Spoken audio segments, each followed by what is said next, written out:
Lyria had always thought she understood the world around her. In the quiet village of Thalewood, nestled at the edge of the dark forest, life was simple and predictable. She had her friends, her duties, and most importantly, she had her beta Rethan. A young man, strong and clever, he had once shown her kindness and admiration, and for a time, Lyria had let herself hope. She had let herself believe that he might see her as more than an ordinary Omega, that he might see her heart. But hope had a cruel way of twisting. The festival of the harvest moon was supposed to be a celebration, a night of music, laughter, and warmth. Lanterns floated on the river like tiny stars, and the smell of roasted bread filled the air. Lyria had dressed carefully in a gown of soft green, her hair braided with flowers. Her heart beat with a mixture of nervous excitement and longing as she approached Rethan, thinking she might finally speak the words she had kept hidden for so long. Instead, she found herself a witness to the impossible. Rethan was there, yes, but beside him was Kayla, her closest friend, her confidant. And before Lyria could even speak, Rethan bent toward Kayla, his smile gentle, the way he had once smiled at Lyria, and whispered words that felt like ice in her veins. He had chosen Kayla, openly, without hesitation. Lyria's hands trembled, and the flowers in her hair seemed to wilt in that instant. She wanted to turn away, to flee, but something deeper, sharper, pierced her heart. Betrayal was one thing, but the knowledge that the one she had trusted most could dismiss her so easily cut deeper than any blade. Her steps faltered. She stumbled through the crowd, ignoring the curious eyes that followed her. She didn't speak. She didn't cry. She tech-stopped classed. She only ran, letting the noise of the festival fade behind her, letting the lantern light blur into a river of fireflies as she entered the shadowed edge of the forest. The woods of Thalewood were old and whispered secrets to those who listened. Tonight, they seemed alive in a way Lyria had never noticed before. The trees leaned toward her, their branches like long, skeletal fingers, and the wind carried voices she could not understand. She did not care. All she knew was that she could not return to a place where her heart had been shattered so publicly. Night fell quickly in the forest. The moon, full and silver, cast strange patterns on the forest floor. Lyria moved silently, her feet light, but hurried. She thought she might be able to find shelter in an old ruin she had once explored as a child. A place where she could hide, cry, and perhaps plan her next steps. But the deeper she went, the more the forest seemed to close around her. Then, she heard it. A sound so subtle it might have been the wind. But something in her chest told her otherwise. A presence. Watching. Waiting. Her heart thumped against her ribs, a frantic drumbeat that seemed too loud in the quiet night. She spun, her eyes scanning the shadows, but saw nothing beyond the trees. "Who's there?" she whispered, though she knew the night would not answer. Then a figure stepped from the shadows, tall, broad, cloaked in a dark mantle that seemed to absorb the moonlight. His presence was immediate, overpowering, and Lyria felt the cold bite of fear and awe at once.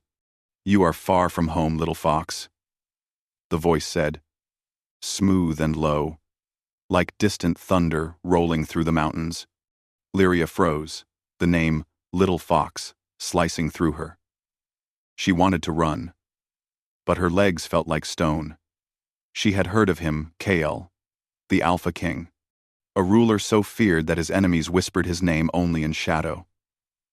The stories spoke of his strength, his cruelty, and the darkness that seemed to follow him like a cloak. And now he was here, standing mere paces from her, his eyes piercing through the darkness. I'm just passing through," she stammered, though she knew no words would make a difference. Kael's lips curved in something resembling a smile, but it did not reach his eyes. "Passing through." Lyria opened her mouth to answer, then thought better of it. He was not a man to lie to or to bargain with. She swallowed her fear, and tried to straighten her shoulders. Pride was all she had left. Running, she admitted. The Alpha King tilted his head, studying her as if she were a puzzle he intended to solve. From what? His question was soft, almost curious, but there was an edge to it that made her blood run cold. She did not answer. She could not. Her betrayal was private, a wound she could not voice, and Kale did not need her words to know her pain. He could see it in the set of her jaw, the tightness of her shoulders, the way she carried herself despite the trembling in her hands. "You are far from safety," Kale said after a moment. "The forest is no friend to those who wander alone. And yet, you move as though you fear nothing. Number 2. You move. Number 2. Lyria wanted to retreat, to disappear, to run, until the night swallowed her entirely. Fear was there, yes, but beneath it was a strange fascination, a pull she could not name. "Why do you care?" she asked quietly. Kale's gaze held her like a trap she could not escape. "Because not many survive these woods without the skill to match their courage." He stepped closer, and the shadows seemed to bend with him. "You are not as helpless as you look." Lyria's heart beat wildly. How did he know? She had always hidden her strength, her careful movements, her ability to endure. But now, under the weight of his gaze, she felt exposed, vulnerable, yet strangely alive. You don't understand me," she said, finally, her voice stronger than she felt. "I am nothing. I am just," she faltered, searching for the right word. "Just a girl, trying to survive." Kael studied her for a long moment, and then, without warning, he turned and began to walk, his long cloak trailing behind him. "Follow," he commanded simply. Lyria hesitated. The forest loomed around her, dark and full of unknown dangers, and yet she found herself moving. Following him felt like the only choice. Every step she took was a step away from her past, her pain, and into a world she had never imagined. A world where fear and fascination walked side by side, and where the most feared Alpha King had taken an interest in a girl running from heartbreak. They walked in silence for what felt like hours. The trees whispered above them, and the moonlight painted the forest in silver and black. Lyria learned quickly that Kael spoke little, but his presence was a constant weight at her side. And though she did not yet understand why, she felt as though her life was shifting, as though the very ground beneath her feet was no longer her own. Finally, they reached a clearing where the ruins of an old fortress rose from the earth, half swallowed by ivy and shadow. Kael stopped at the edge of the clearing, turning to look at her. "This is where you will stay tonight," he said. "No harm will come to you here, but neither will the forest." Lyria nodded, her mind spinning with fear and curiosity. The fortress seemed alive, watching, breathing, and in the moonlight, she thought she saw eyes in the windows, silent witnesses of a long-forgotten time. As Kael began to disappear into the shadows of the ruins, he looked back at her once more.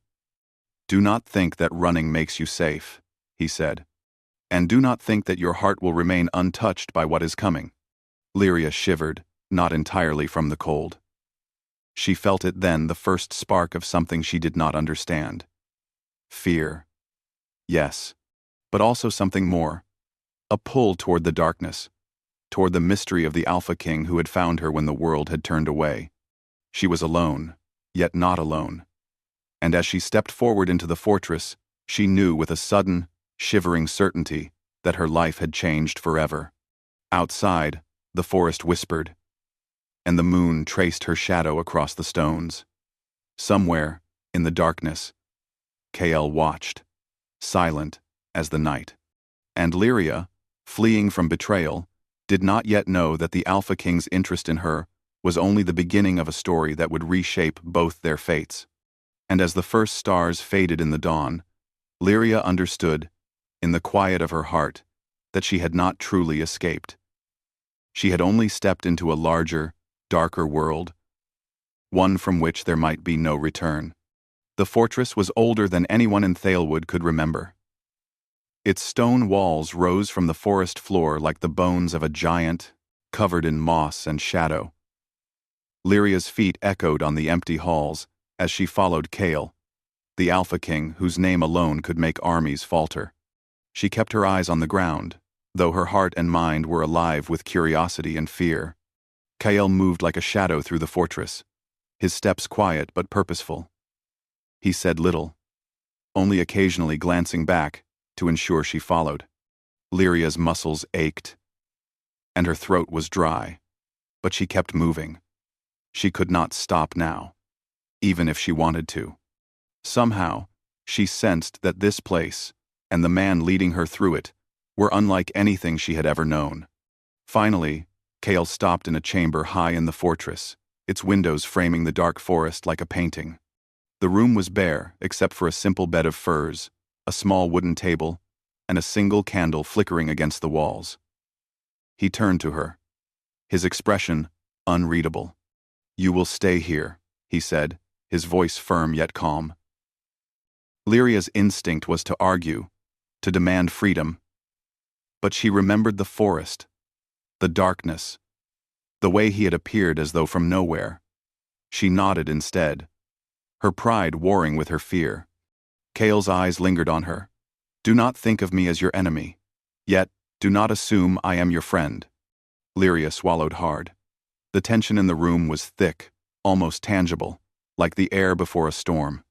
She wanted to speak, to ask why he had found her, why he had not let her remain hidden in the forest, but no words came.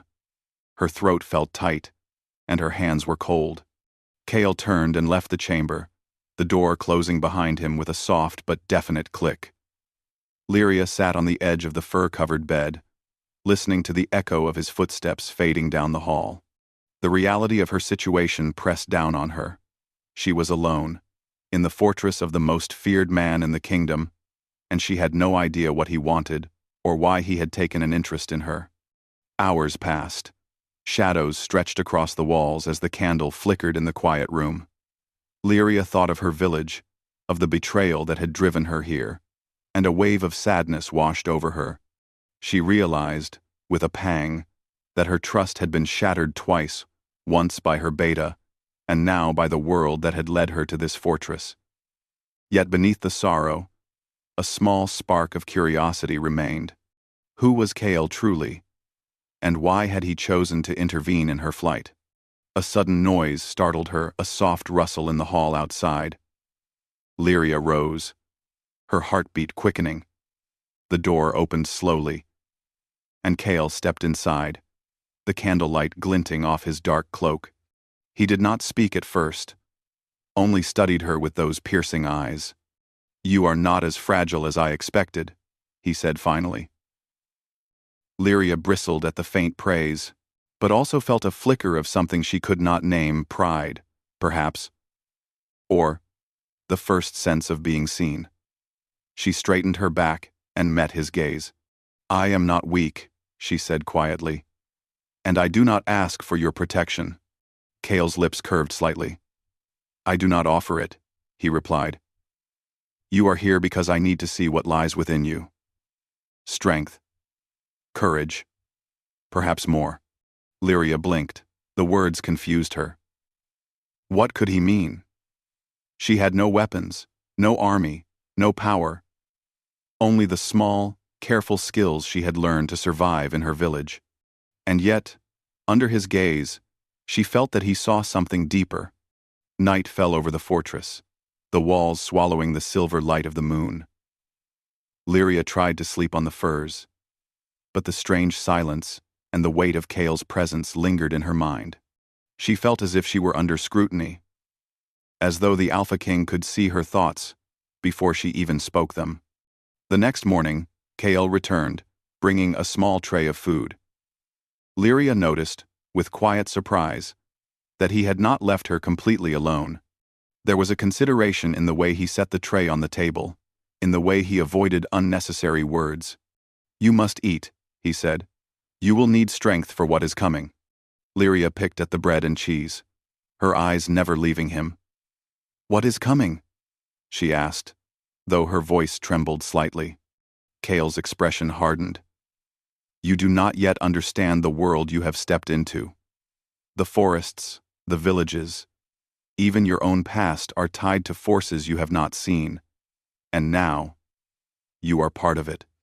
Lyria's stomach tightened. She had always thought her life was small, contained, safe. And yet, in the shadow of this fortress, she realized it had never been safe at all.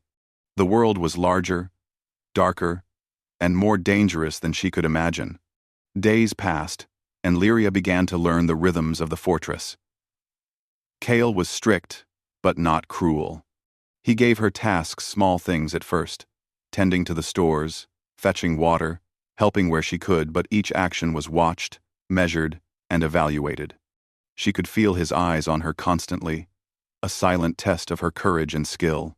Yet, amidst the tension, Lyria began to see cracks in Kale's fearsome exterior.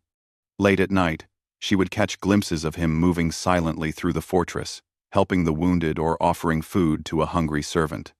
He was ruthless in public, terrifying in legend.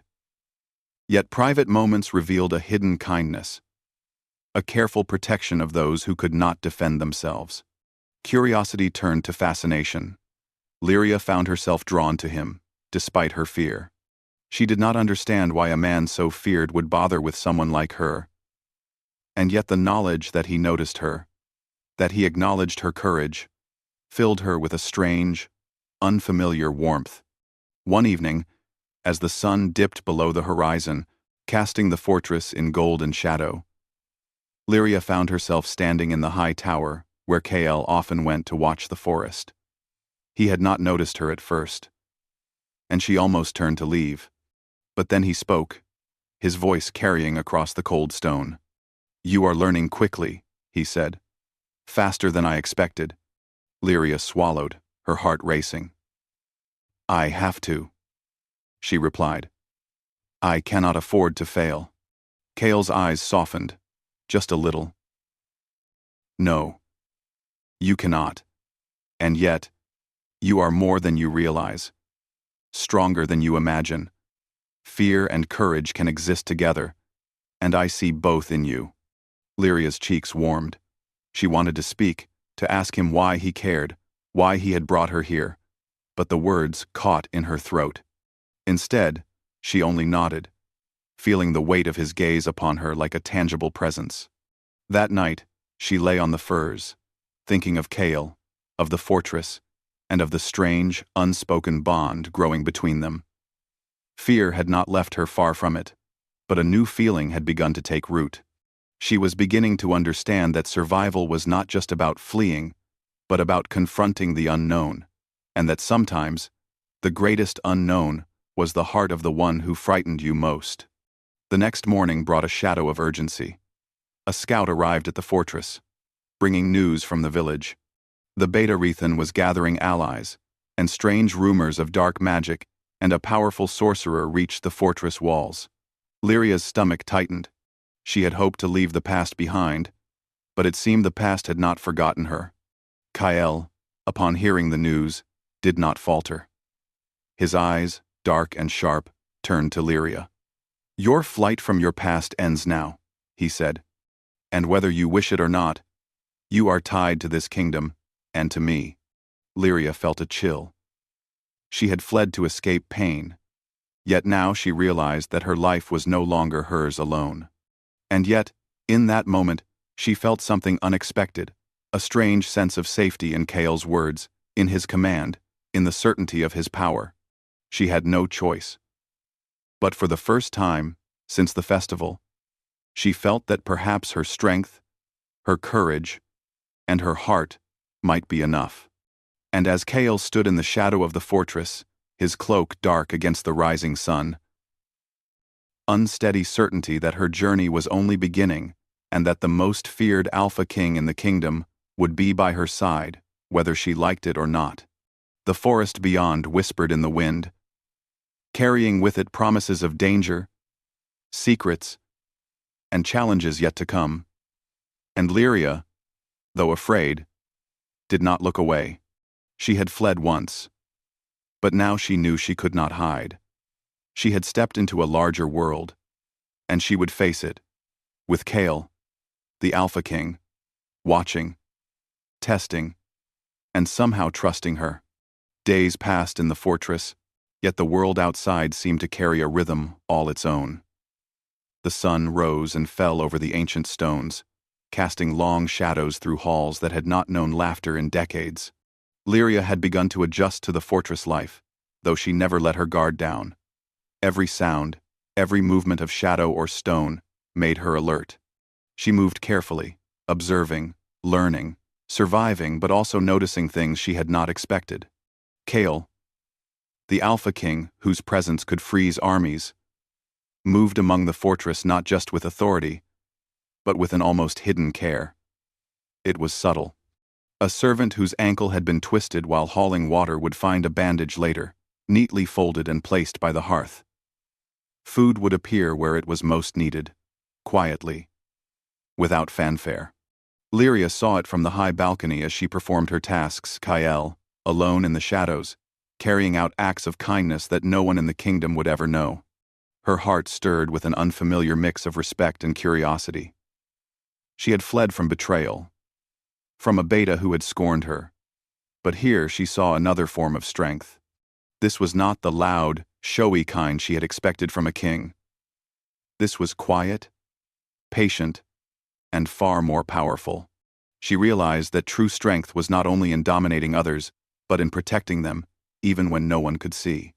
One evening, as the sun dipped low, painting the fortress walls in gold and shadow, Lyria found herself in the courtyard, tending to herbs that would be used for food and medicine. She heard a sound behind her, a soft, careful footstep. She looked up and saw Kale watching her, his eyes unreadable. "You work well?" he said, his voice carrying across the courtyard. Lyria paused, trying to gauge whether he was praising her or merely observing. "Thank you," she replied softly. Kale stepped closer, the air between them charged with unspoken tension. "Do you know why I keep you here, Lyria?" She shook her head, feeling a strange flutter in her chest. "Because you want to see if I survive?" she ventured. Kale's lips curved faintly. "Perhaps. Or perhaps I see something in you that the world has overlooked. Something worth protecting. Something unusual." Lyria felt warmth in her chest, though it was mingled with fear. She had never been praised for anything beyond her usefulness, and yet here was the Alpha King, recognizing something inside her she had not known was visible. "You are not like the others," Kale said quietly, as though speaking to himself. "You do not flinch from fear, nor do you beg for approval." Lyria's hands trembled as she continued her work. She did not know how to respond.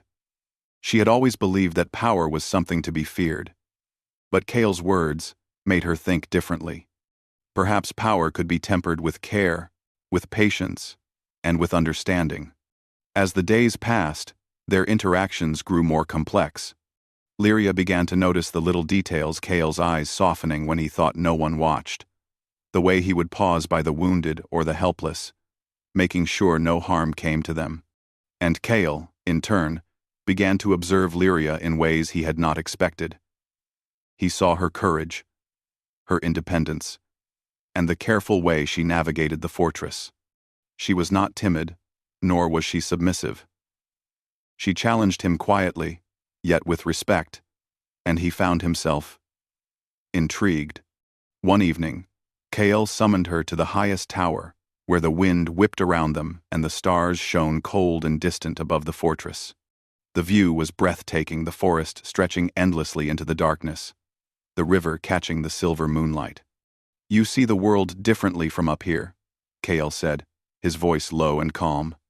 Lyria nodded, her eyes tracing the dark outlines of the trees and hills.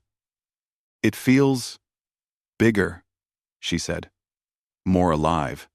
Kale's gaze lingered on her. The world is always bigger than we believe. And yet, we are often too small to notice its dangers, or its gifts. Lyria turned to look at him, noticing for the first time the shadow of something unspoken in his eyes, a weight he carried, a sorrow he did not share. "You've seen much," she said softly. Kyle did not answer immediately. Instead, he leaned against the stone railing, staring into the distance. "I have," he said finally. "More than most could bear. And yet, I keep moving forward, because that is what must be done." Lyria felt a sudden understanding. Beneath the fearsome exterior, Kael carried burdens few could imagine. He was not cruel for the sake of cruelty. He was burdened. Yet, he persevered. And perhaps, she thought, he could not allow anyone to see his vulnerabilities. That night, she lay on the furs, thinking of him, of the fortress, of the strange bond forming between them. She could not deny the pull she felt toward him, nor could she ignore the tension in every glance and word. Fear and fascination danced together in her chest, and she realized that running from this world, from this man, was no longer an option. But danger was never far behind. A few nights later, a scout returned with troubling news. The Beta Rethan was not content with his own ambitions. He had allied himself with a sorcerer known for dark arts, and had begun gathering forces that threatened not just the village, but the entire region. Lyria's stomach tightened at the thought. Her past, which she had hoped to leave behind, was now rushing forward with a fury she could not ignore. Kael, upon hearing the news, did not flinch. His eyes, dark and commanding, turned toward Lyria. "Your past is no longer your own," he said. "It has caught up with you.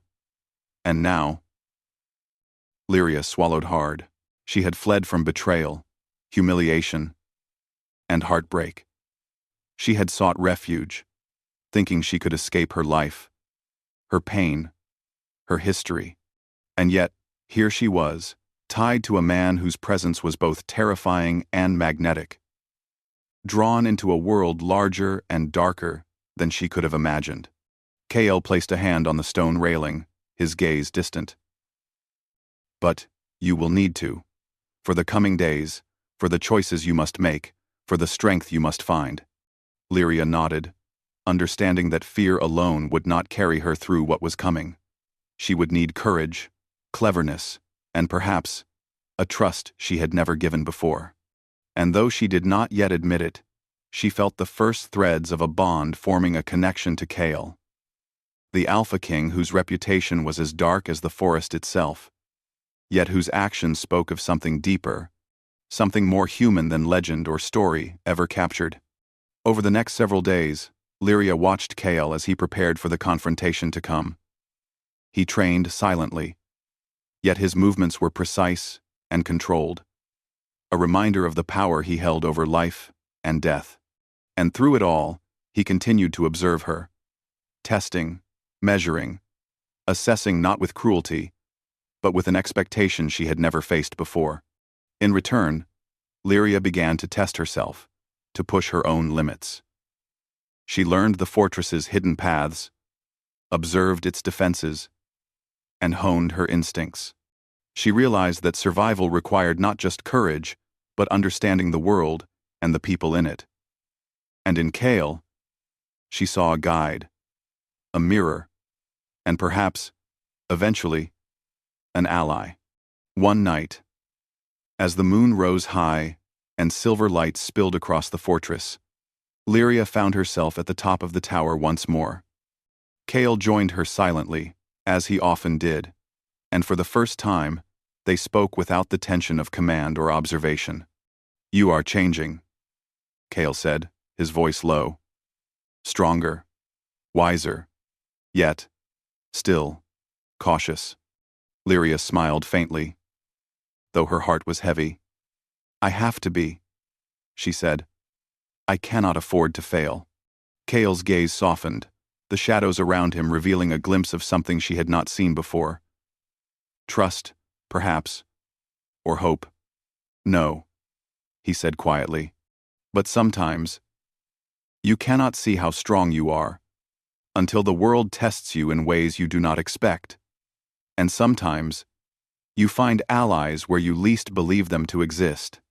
Lyria did not respond, but her heart thudded in her chest.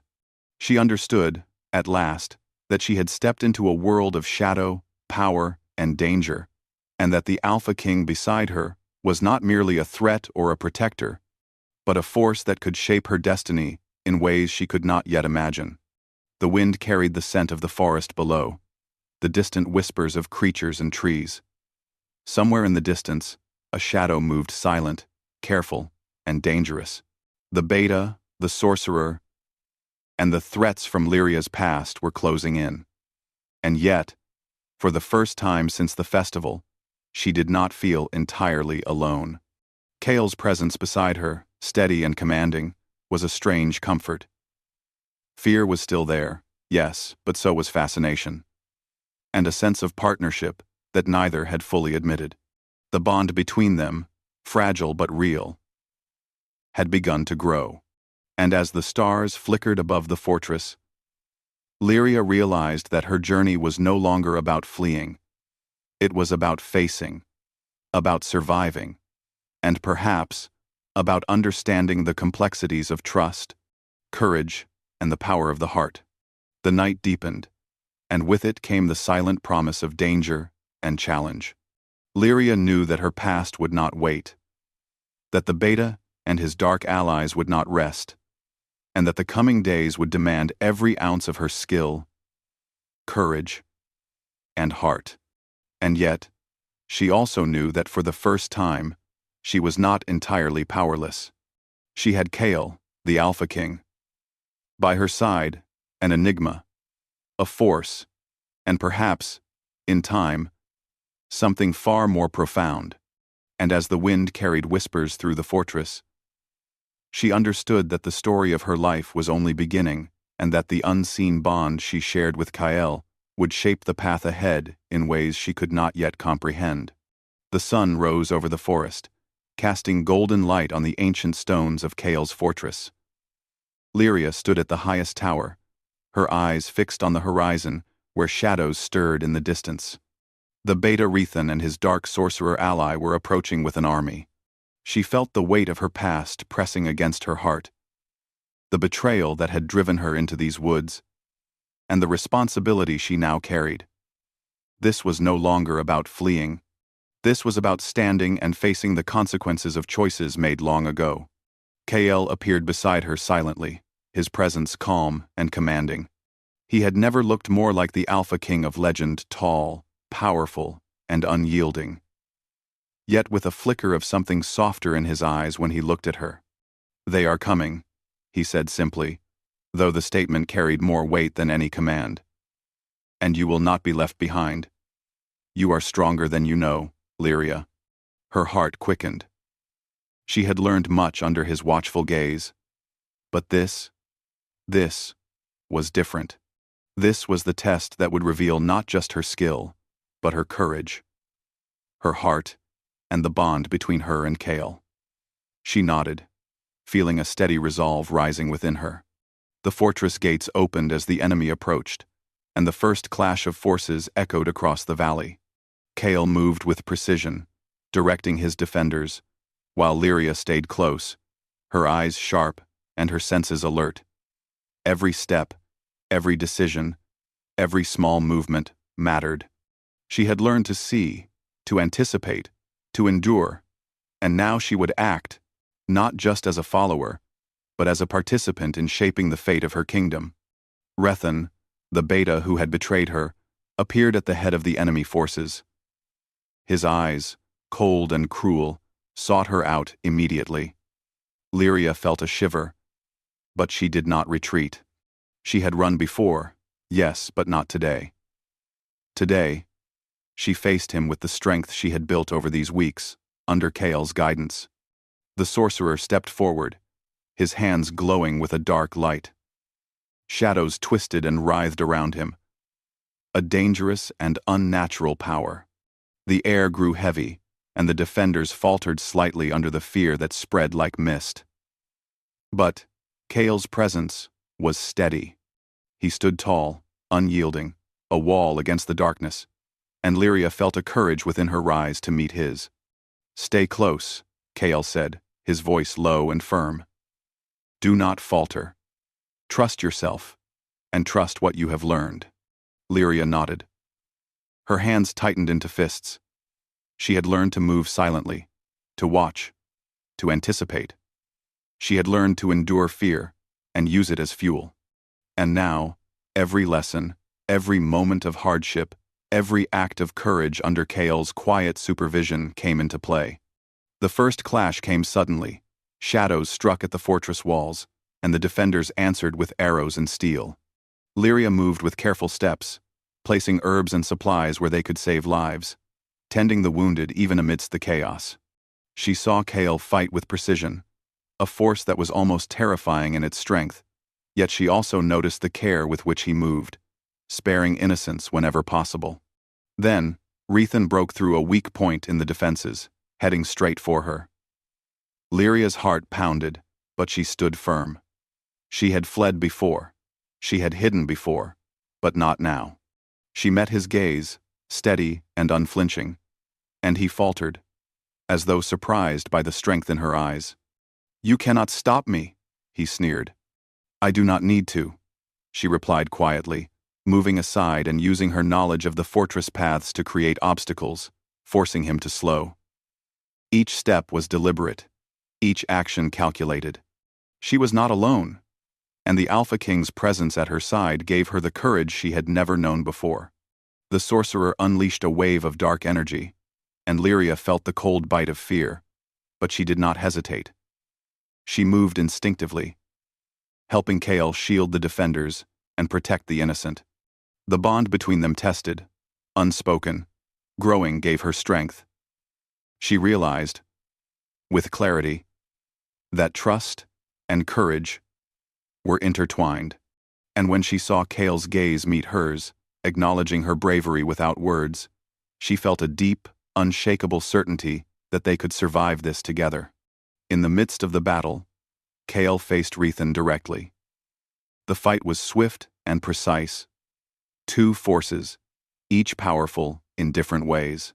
Kale's strength and skill met Rethan's cruelty and ambition, and Lyria watched, her heart in her throat, knowing that the outcome could change everything.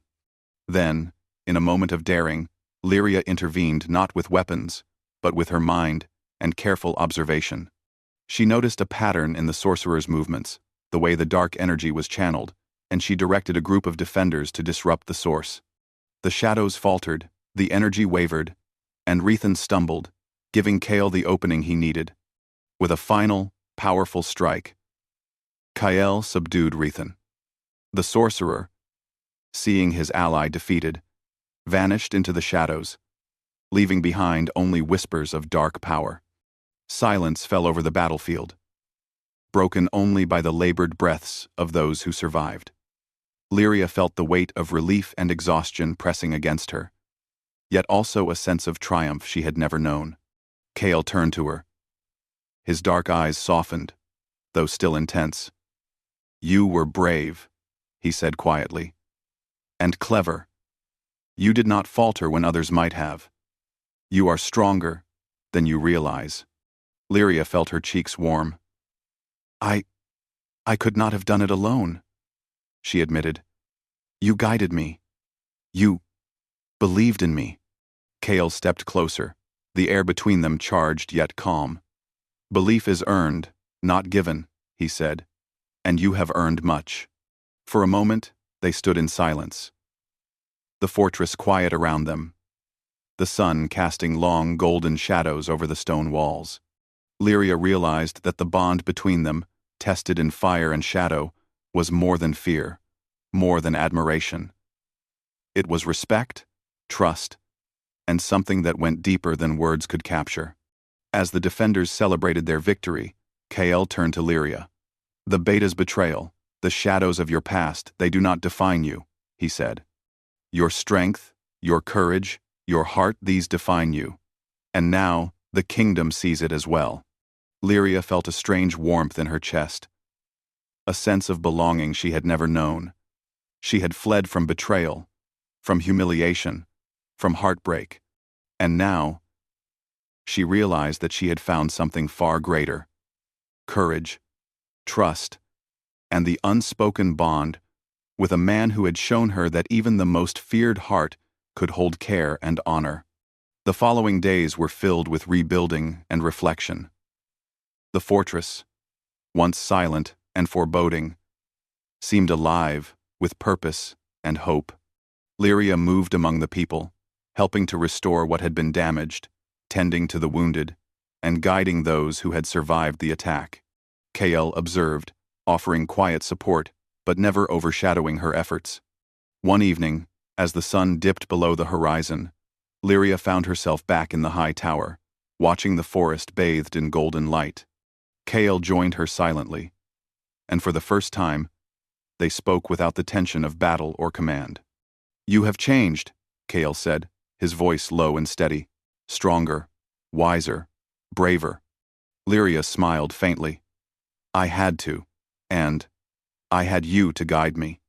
Kael's eyes softened, a glimmer of vulnerability showing for the first time. "I did not guide you. You guided yourself.